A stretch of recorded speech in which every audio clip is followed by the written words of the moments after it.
একদিনের জন্য একটি মানুষ পৃথিবীর বুকে এসেছিল, জন্মের পর যে কিনা নিজের বাবাকে, নিজের মাকে, কাউকে দেখেনি। জন্মের পরে সে এনআইসিইউতে ছিল। তার বড় বোন তার 2 মিনিট আগে জন্মগ্রহণ করে সে এখন পৃথিবীর আলো বাতাস গ্রহণ করছে।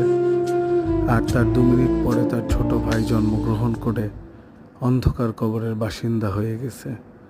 ছোট্ট শিশুটির গোসল এবং কাফনের ইন্তজাম চলছে।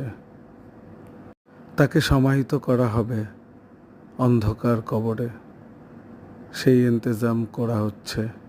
তার আত্মীয় স্বজন ইন্তজামের ব্যবস্থা করছে। বড়ই আফসোস, তার মৃত্যুর খবর তার মা এখন পর্যন্ত জানে না। অথচ তার মায়ের মন